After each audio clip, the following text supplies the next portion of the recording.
everybody, I'm Christopher from ChinaMobileMag.com and it's time for another tablet review, and this time the device comes from the Apple of China. Yes, you're right, it's Xiaomi and their first tablet PC, the Xiaomi MiPad. I've got the device from tradingshenzhen.net and it is the white version with 16 GB, so let's get right into it. Well, my first thought when I got the package into my hands was, well, Xiaomi, are you lacking a bit of creativity? Well, simply because the packaging always is looking the same these days for Xiaomi devices. It's always made from recycled carton, brown, with the Mi logo on top and the informational sticker on the rear. So if you have a lot of Xiaomi devices, it can be hard to tell them apart. Well, with the MiPad it's a bit easier as the box is pretty large. Let's just compare it with the box of the Xiaomi Mi 4. But in general, I would like them to print the phone or something on the top or on the rear, so one can immediately see which box it is. But well, let's continue with the main topic, and this is of course the package contents. I've put everything outside already here. So this is what you get: a black micro USB cable, a black wall charger with USB port. You also get a little envelope in which this tool for opening the micro SD card slot is placed, as well as a little paperwork, a warranty card, and of course a quick start guide in Chinese. So it's not that much, but we are used to that from Xiaomi, as they make the profits not by selling devices but by selling accessories and of course software. So well, it's still okay considering the prices of the device and how powerful Xiaomi devices usually are. So of course you want to see the tablet, and I won't let you wait any longer, and here it is. It is black on the front as with every model and white on the rear. This one is of course available in several different colors as well. Well, what we have on the front, there is a Mi logo, a front camera, and of course also some sensors. What's up with my camera? Hello? Okay, here we go.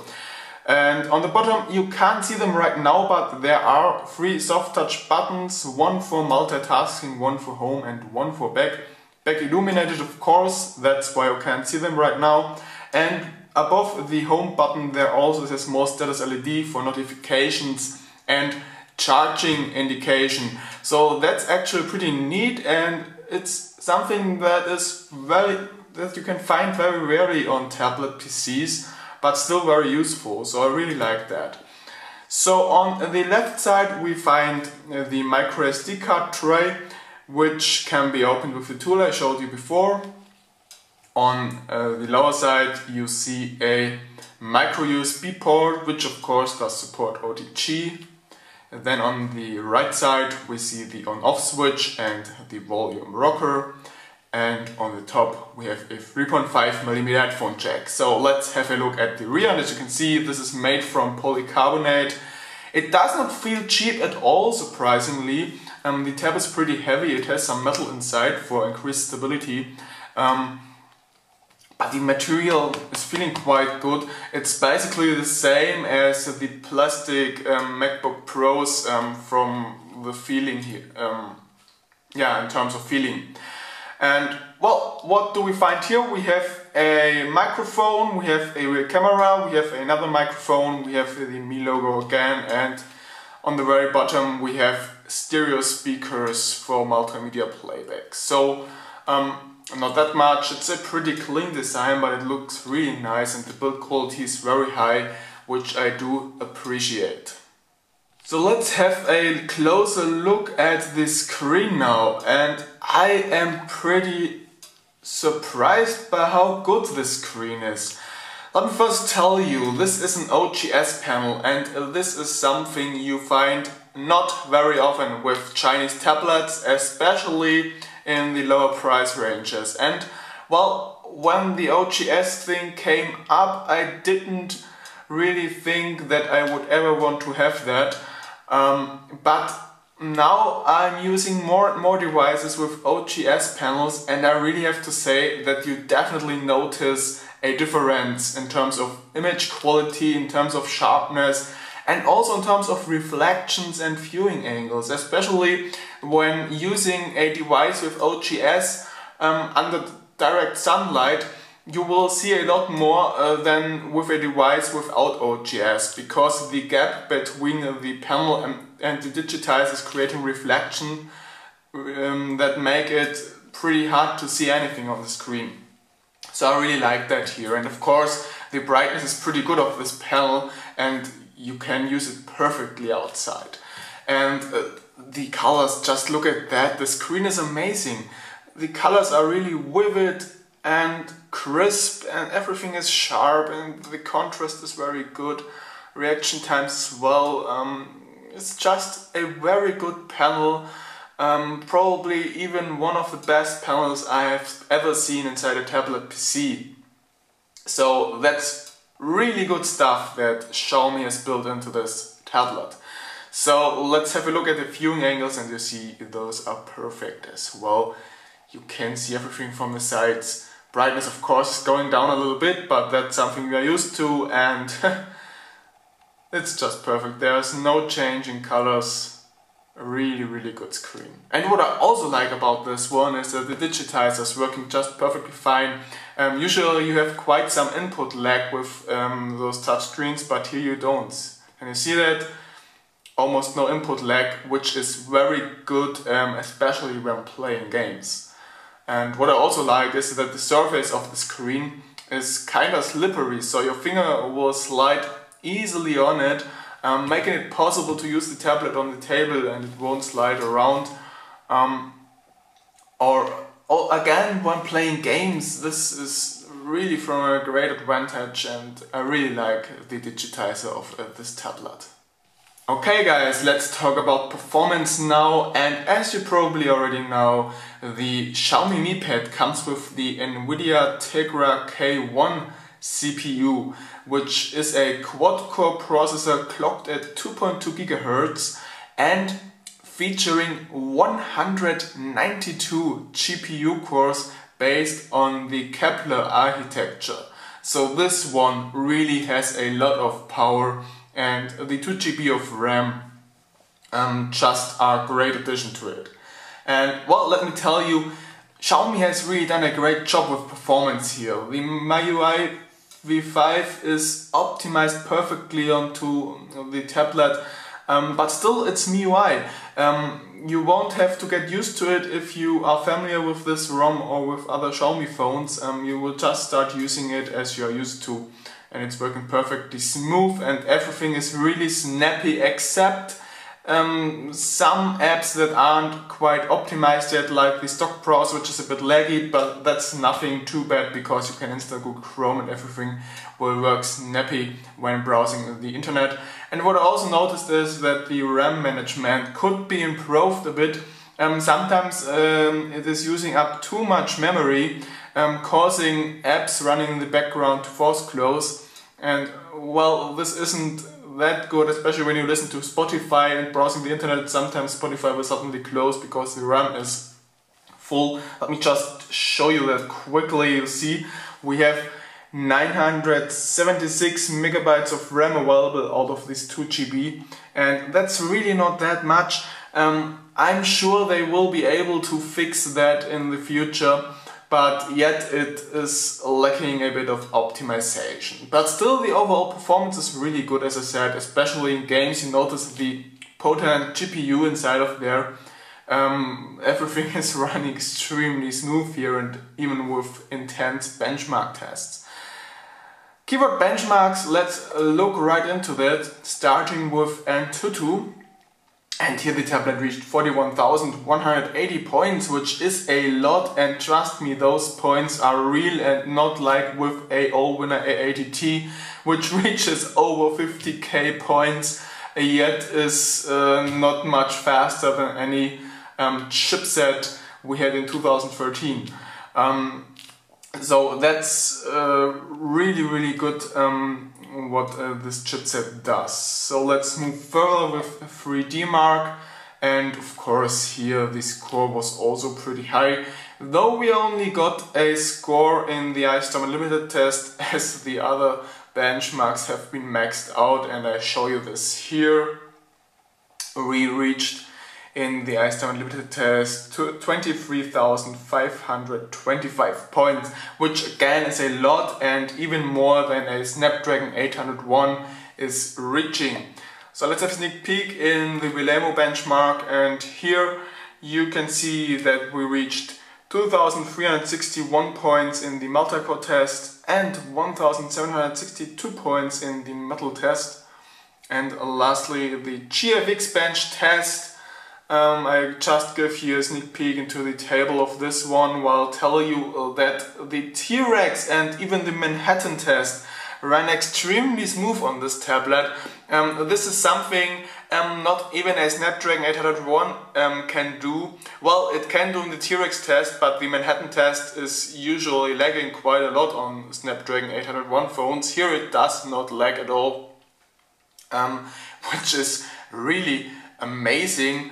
Because the graphics of this benchmark is simply insane, and you really can see what all these potent GPU cores inside of this tablet can do. So with some further optimization, especially in the RAM area, we will be able to see really insane performances in the future from this tablet, especially in the gaming area.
Let's talk about multimedia playback, and well, you probably already guessed it. It's really fun watching movies on this tablet as the screen is really good. The performance of course is enough even for 4K videos, and well, just look at that. The tablet really does a really good job here. And it also fits perfectly in the hands. I mean, if you have a 10-inch tablet, it's great for working, but when watching videos, it's kind of annoying to always hold this huge thing into your hands. And well, this one has a 7.9 inch panel, so it's a lot smaller and just more comfortable in your hands, especially when lying down to watch a movie. So that being said, let's switch over to audio quality. And I have to say that the Xiaomi MiPad is surprisingly good in this category. You might ask why. Well, most Chinese tablets have certain issues with the internal media speakers. They either have a really bad audio quality or they are just not loud enough. This is not the case here. These speakers are really loud and they also have a very clear audio playback quality. They even have quite some bass playback, even though it's not as much as with some high-end phones nowadays. But still, it's a lot of fun watching movies with this one or listening to music. But if you want to have the real fun going on, you should attach some good Bluetooth speaker or headphones or a hi-fi system through the headphone jack, because this of course sounds a lot better. So that being said, let's just do the usual audio demo.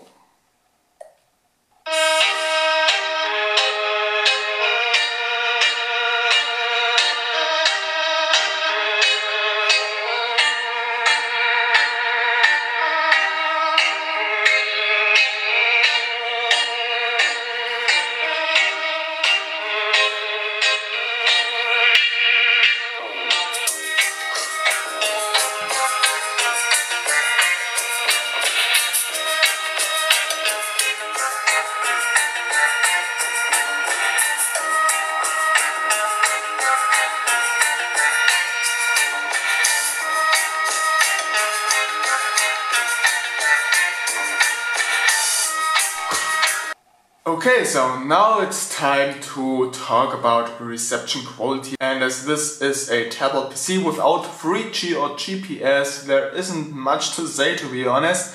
Let's first start with Wi-Fi, which is the most important thing for this tablet, as you probably do everything with this.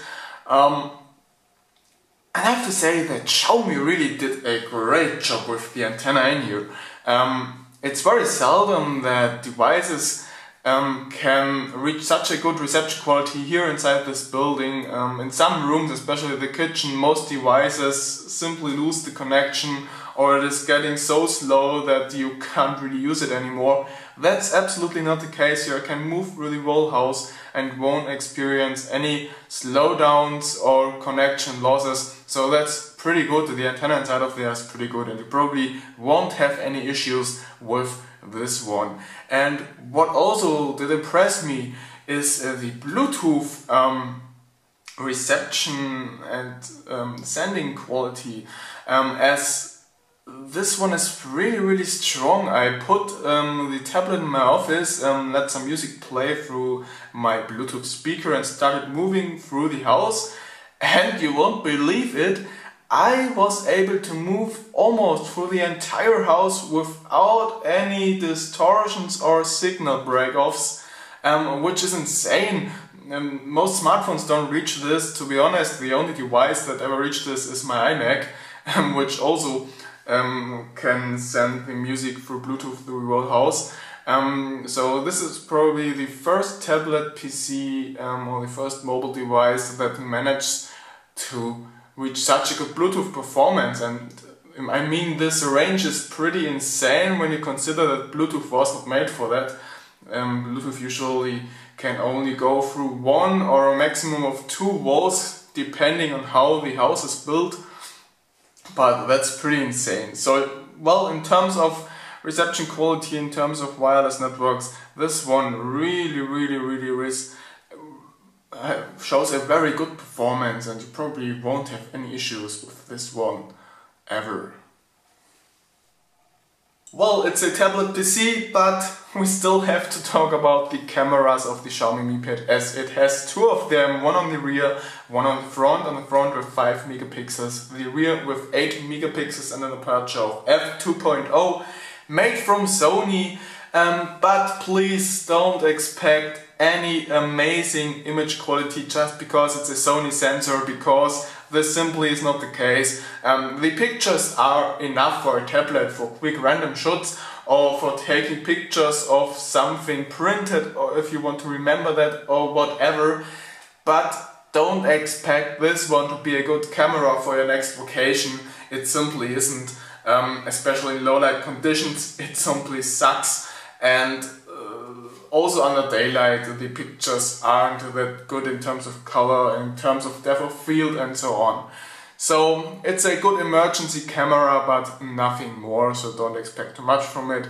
And basically the same applies to the front camera. Quality of both looks the same, even though the resolution is different.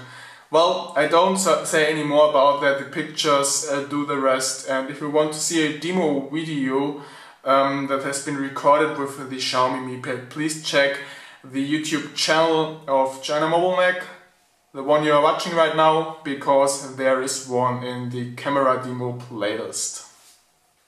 So the last thing to talk about is of course the battery performance of the Xiaomi MiPad, and Xiaomi has built a 6900 mAh battery inside this tablet PC. Well, for a 7.9-inch tablet PC, this sounds like quite a lot, because there definitely are 10-inch tablet PCs that don't have a larger battery.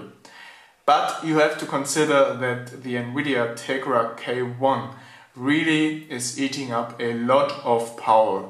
So the actual battery life is not as insane as you would probably believe it to be. I don't say that the battery life is bad. It's not bad at all, but it's not as good as one would expect. During normal usage, meaning internet browsing, watching videos, listening to music, checking emails, doing calendar stuff and all the usual things you do with a tablet PC at home, this one reached around 2 days of battery life. And I mean 2 full days. So in the evening of the second day you will have to recharge it. I usually recharge it at 18 to 24% of battery charge. So that's not bad at all, but it's not as good as you would expect it to be, as I said. And also if you play games, this tablet might not be the best choice for you in terms of battery life, because depending on the game and the graphics intensity of the game, the battery will be empty within 3 to 5 hours, which isn't that much to be honest, but well, it's still okay I think.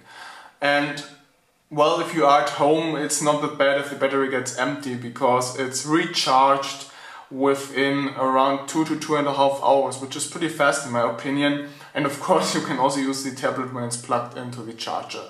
And as it is charged through micro USB, you can also use a power bank, of course, if it's large enough for the battery inside of there. So the battery is good, but nothing outstanding. So that's the end of my Xiaomi MiPad review already. Well, what to say? This really is a solid tablet. It probably is nothing for business customers, as the screen size is simply too small. If you want to do serious productive work on this one, you need a larger screen, and well, it's possible on this one, no question, but it just isn't as effective as it could be with a larger screen. So the real fun only starts with multimedia tasks, meaning movie playback, checking emails maybe, and surfing the internet and all that stuff. Of course, watching pictures.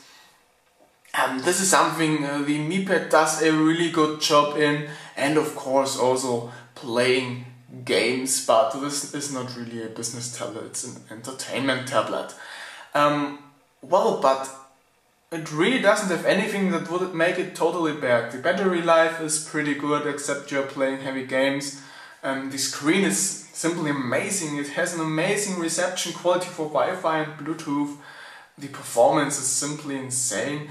The only things I can really complain about is that the software is still a little bit buggy from times to times, especially in the current ROM version. The settings app is crashing the whole system sometimes, and well, the RAM management needs to improve seriously to enable proper multitasking on this tablet.